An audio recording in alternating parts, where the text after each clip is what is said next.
Hihihihi, au, au.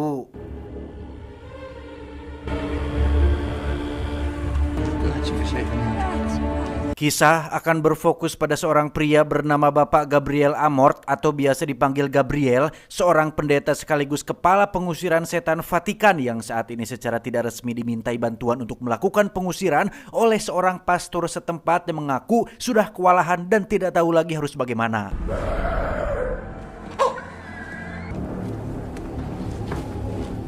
Dan inilah pemuda yang dianggap sudah kerasukan setan karena dokter dan laporan medis menyatakan bahwa pemuda ini sehat-sehat saja. Berbeda dengan pengusir setan konvensional pada umumnya, Gabriel menggunakan metode provokatif atau memancing amarah si setan dengan bertanya, "Hei Saiton, jika kau hebat, kenapa kau tidak merasuki pastor setempat ini? Atau apabila kau benar-benar sangat jago, bisakah kau merasuki babi hutan ini? Jika bisa, kuakui kau memang benar-benar hebat."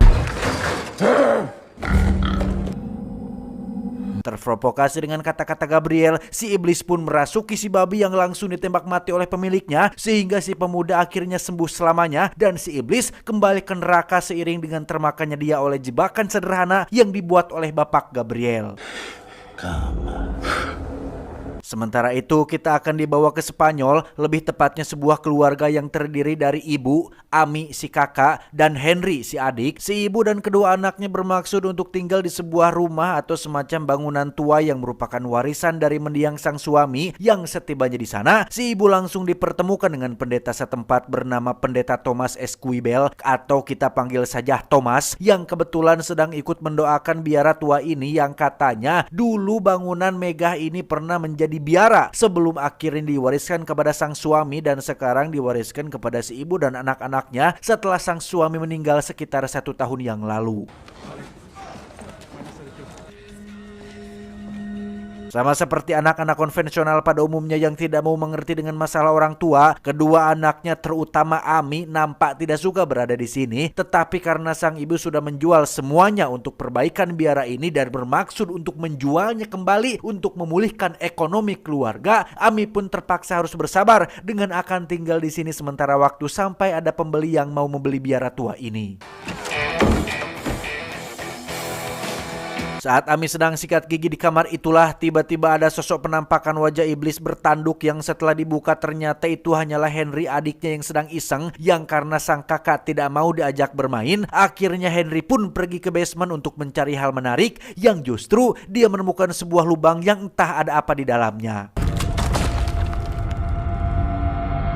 Singkat cerita, malam pun poek. Dikira akan ada muncul penampakan atau fenomena supranatural yang menyeramkan. Nyatanya biara tua ini aman-aman saja dan damai-damai saja sampai esok paginya ketika ada dua pekerja konstruksi akan memulai pekerjaannya. Mereka menemukan lubang yang sama dengan yang ditemukan oleh Henry, yang ketika salah satu pekerja sedang menyalakan obor, tiba-tiba alhasil, sang kontraktor pun menarik semua timnya sekaligus membatalkan kontrak untuk memperbaiki biara ini, yang pada saat bersamaan si ibu pun harus disulitkan dengan kondisi Henry yang tiba-tiba kejang. Namun setelah dilakukan pemeriksaan medis yang mendalam, tidak ditemukan adanya kejanggalan alias Henry dinyatakan sehat walafiat secara jasmani. No volví a hablar desde entonces. Probable que sea psicosis. Si ibu tak punya pilihan lain selain membawa Henry pulang. Mereka melihat Henry mencakar wajahnya sendiri, kemudian terdapat bekas luka pada perutnya bertuliskan hate alias benci, dan meminta dipanggilkan seorang pendeta untuk datang menemuinya. Karena tak ada lagi pendeta di tempat ini, si ibu pun meminta tolong Thomas untuk menyembuhkan anaknya, yang karena pendeta yang dimaksud bukanlah dia, Thomas pun dilempar keluar oleh si iblis yang saat ini merasuki tubuh Henry. Kembali ke Gabriel yang sedang berada di Vatikan, dia terlihat sedang memandangi lukisan sambil mengobrol dengan sahabatnya sesama pendeta, membicarakan tentang prestasi Gabriel yang 90% selalu berhasil melakukan pengusirannya. Namun si sahabat mewanti-wanti atau memperingatkan tentang sifat atau sikap Gabriel yang terkadang sedikit angkuh dan nyentrik yang mungkin bisa menjadi bumerang untuknya di kemudian hari. Kembalinya Gabriel ke Vatikan ternyata bukan tanpa alasan. Dia dipanggil untuk menghadap beberapa dewan yang akan menyidang Gabriel terkait pengusirannya menggunakan babi yang ada di adegan awal tadi, di mana pendeta setempat yang sempat kita lihat tadi rupanya sedikit comel dengan mengadukan metode Gabriel yang sedikit di luar aturan, sekaligus tidak adanya izin dari Vatikan mengenai pengusiran tersebut, sehingga Bapak Pendeta setempat ini bisa dikatakan tidak tahu berterima kasih. Sudah dibantu secara cuma-cuma, sekarang malah mengadukan Gabriel kepada para dewan ini. Sebagai murid langsung dari Paus alias pimpinan tertinggi Katolik Vatikan, Gabriel sedikit pun tidak merasa terintimidasi oleh para dewan ini. Mereka rupanya tidak serta-merta ingin membahas tentang metode yang Gabriel gunakan, melainkan ada maksud lain, yaitu ingin menutup divisi pengusiran setan di Vatikan setelah merasa bahwa divisi ini tidak ada faedahnya sama sekali. Yang dengan kata lain, para dewan generasi baru ini tidak mempercayai adanya iblis, setan, dan makhluk-makhluk goib, sehingga Gabriel sebagai kepala divisi pengusiran didesak untuk segera menghentikan semua aktivitasnya. Gabriel pun menemui Paus yang kebetulan sedang dalam kondisi kesehatan yang kurang baik. Sama seperti sahabatnya, beliau menasihati Gabriel untuk mengurangi kadar keangkuhannya karena itu bisa menjadi bumerang. Tak membahas soal niat para dewan yang ingin menutup divisi pengusiran, Paus justru menugaskan Gabriel untuk pergi ke Spanyol setelah mendapat laporan jika ada seorang anak yang kerasukan tepat di biara tua. Paus benar-benar memperingatkan Gabriel untuk sangat waspada terhadap kasus yang satu ini karena sepengetahuannya biara tua di Spanyol ini pernah membuat masalah bagi gereja Vatikan. Yang entah apa masalah itu, beliau tidak menjelaskan secara detail, tetapi iblis yang akan Gabriel hadapi sekarang bukanlah iblis kaleng-kaleng, melainkan iblis kuat yang mungkin akan menjadi iblis terkuat yang pernah Gabriel hadapi sejauh ini.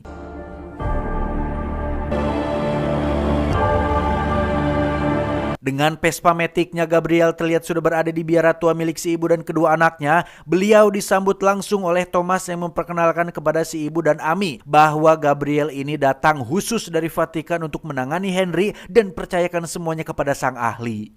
Allora, molto bello. Gabriel pun masuk ke kamar Henry dan mulai memanjatkan doa. Namun Henry seketika membuka mata dan mengatakan jika doanya tak mempan untuknya. Bahkan ketika Gabriel menunjukkan senjatanya, si iblis sedikit pun tak merasa ketakutan dan justru menambahkan wujud mata aslinya, yang hal tersebut tidak terlalu mengejutkan bagi seorang Gabriel. Seperti biasa, Gabriel menunjukkan sikap angkuhnya ketika dia mengajak si iblis berdialog, mencoba memprovokasi si iblis supaya mau mengatakan namanya, karena metode dasar untuk mengusir setan dari tubuh seseorang adalah dengan mengetahui nama dari si iblis itu sendiri agar doa yang dipanjatkan lebih terfokuskan. Namun sepertinya iblis yang satu ini tidak mudah terwaduli alias terbohongi dan justru mengatakan bahwa dirinya bukanlah iblis keroco yang pernah Gabriel masukkan ke dalam tubuh babi. Awalnya Gabriel terlihat santai dan tersenyum menghadapi kasus ini, tetapi ketika si iblis bercerita mengenai masa lalu Gabriel semasa menjadi tentara di masa lalu, disitulah Gabriel langsung ngejenghok alias terkejut saat menyadari iblis yang sedang dihadapinya saat ini bukanlah iblis sembarangan, melainkan iblis dengan level tinggi yang memiliki kesaktian yang mampu melihat masa lalu seseorang.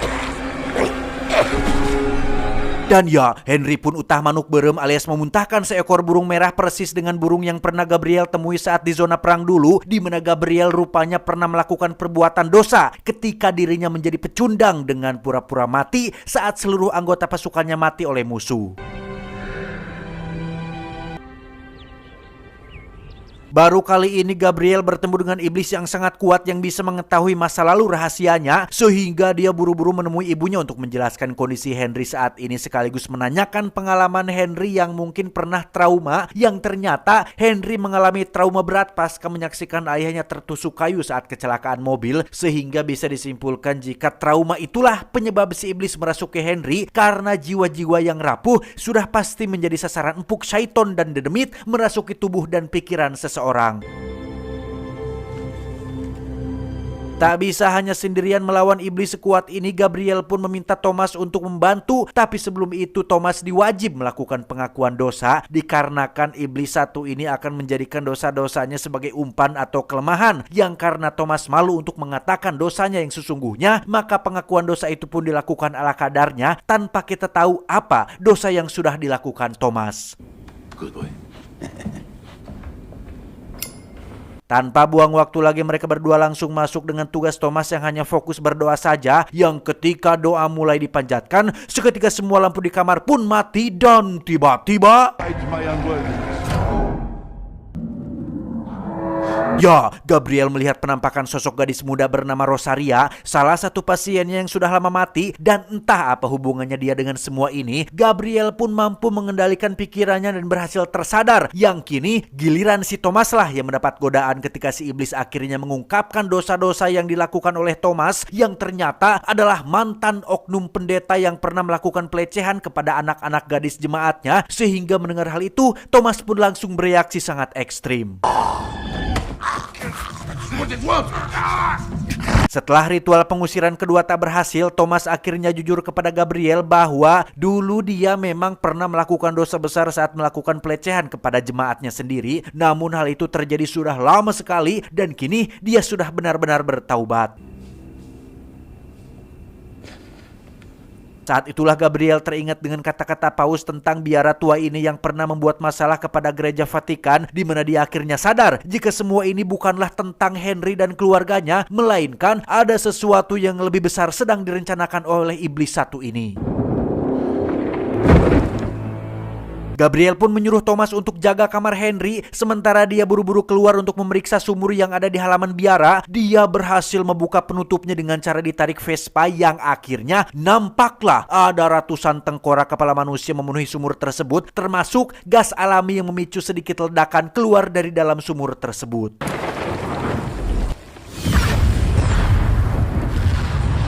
Kembali ke dalam, si ibu terlihat sedang tidur di kamarnya. Dia mulai mendapatkan teror ketika merasa sedang dipepene oleh tangan suaminya, yang ketika tersadar, tiba-tiba sama seperti si ibu, Thomas dan Ami pun sama-sama diteror. Ami dibanting ke dinding dan langsung bersembunyi di dalam lemari, sementara Thomas harus terluka di bagian telinga ketika Henry menggigitnya dengan sangat kuat. Tak lama muncullah Gabriel yang langsung menolong si ibu yang nyungsep masuk ke dalam kasur, sementara Ami terlihat masih diteror di dalam lemari. Namun hal itu dapat diatasi dengan mudah oleh Gabriel. Ami dan si ibu pun dipindahkan ke ruangan lain, sementara Gabriel mengajak Thomas untuk menelusuri ruang bawah tanah hingga akhirnya menemukan sebuah lubang yang pernah ditemukan oleh Henry hingga memutuskan untuk menjebolnya.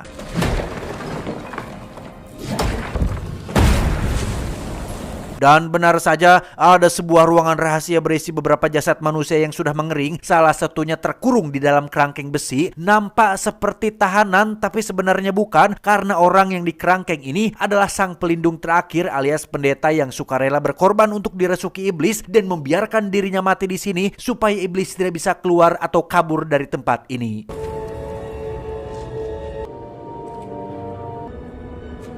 Hal itu bisa dilihat dari cincin kardinal pelindung yang dipakainya, serta pintu besi yang penuh dengan duri tajam yang bertujuan untuk menghalangi siapapun keluar dari tempat ini. Sehingga bisa dibayangkan betapa kuatnya iblis yang sedang mereka hadapi, sampai-sampai para pengusir setan di masa lalu ini mengorbankan diri mereka sendiri saking stuck dan tidak tahu lagi bagaimana cara mengalahkannya.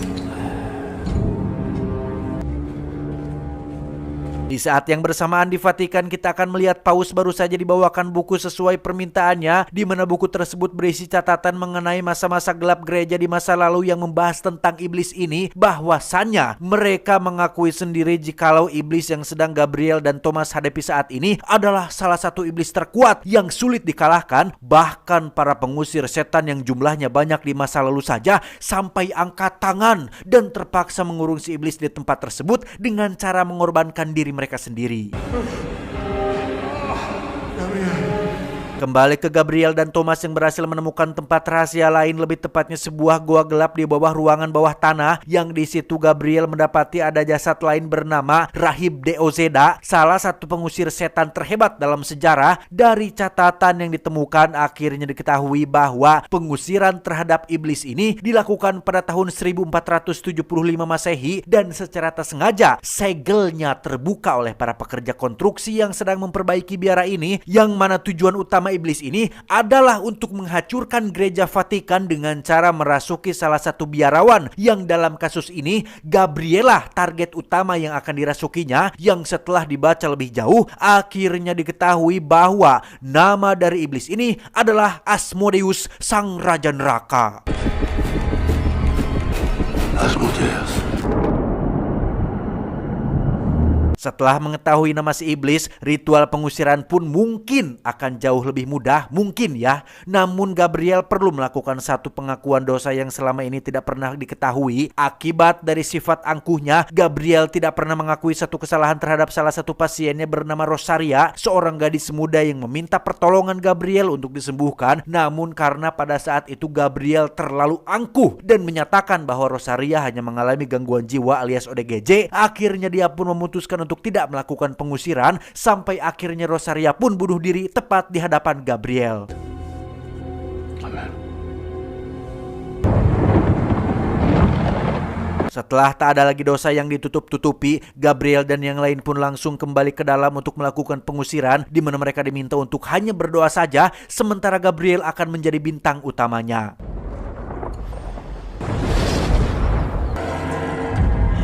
Tak lama setelah masuk, Gabriel pun langsung dimasuki pikirannya dengan diperlihatkan kembali dengan sosok Rosaria. Beruntung Gabriel sudah lebih kuat dan berhasil terlepas dari ilusi tersebut, sehingga dia langsung menyebutkan nama Asmodeus dan mengusir dia dari tubuh Henry. Asmodeus!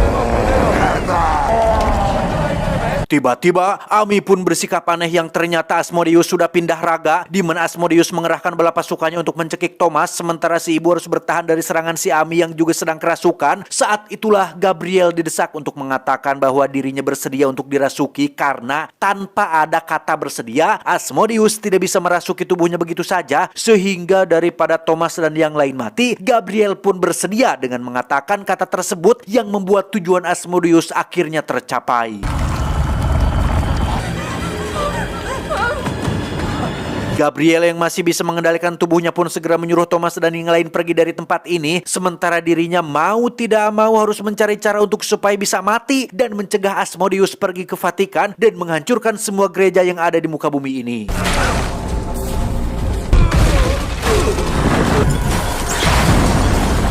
Gagal gantung diri, Gabriel yang dengan sisa-sisa kesadaran pun pergi ke ruang rahasia di bawah tanah, di mana dia berniat untuk membakar tubuhnya sendiri, tapi tiba-tiba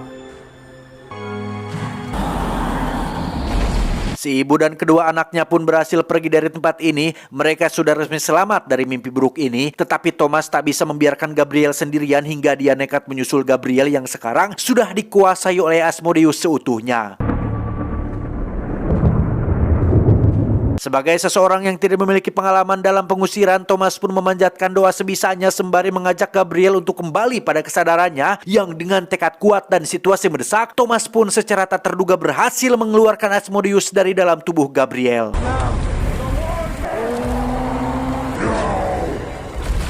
Asmodeus rupanya masih belum menyerah. Dia pindah ke dalam wujud Rosaria dan mencoba membunuh Gabriel. Namun dengan salib di tangannya, dia berhasil memaksa mundur Asmodeus hingga dia binasa tepat di dalam kolam air suci sembari dipanjatkan doa.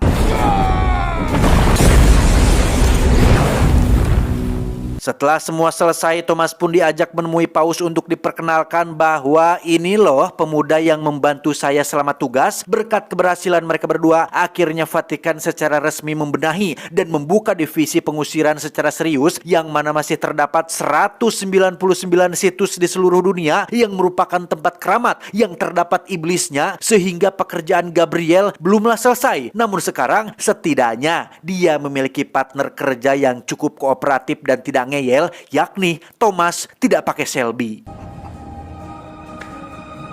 tamat, ending yang cukup menghororkan. Awalnya saya sempat pesimis dengan film satu ini karena selain film The Exorcist tahun 1973, tak ada lagi film bertema pengusiran setan yang menggugah pori-pori kehororan di dalam tubuh saya. Tetapi setelah menonton film Russell Crowe satu ini, lumayan juga ceritanya bisa diikuti meski tak ada plot twist yang mengejutkan dan jump scare-nya pun masih menggunakan rumus yang sama. Tapi secara keseluruhan sangat menghibur, keren lah dan jempolan. Pesan yang bisa kita ambil dari film ini adalah lebih ke sifat angkuh si Gabriel, bahwa kesombongan tidak menjadikan seseorang menjadi tinggi derajatnya, justru sebaliknya. Kesombongan itulah yang akan membuatnya terperosok ke dalam kerendahan akhlak. Ingat, kesombongan adalah ibarat kanker, itu bisa membunuhmu secara perlahan. Saya John mewakili jajaran direksi IQ 7 mengucapkan terima kasih dan sampai jumpa di video selanjutnya. Adios, pentil hitam menantu Kudanil. Cuau, cuau, cuau.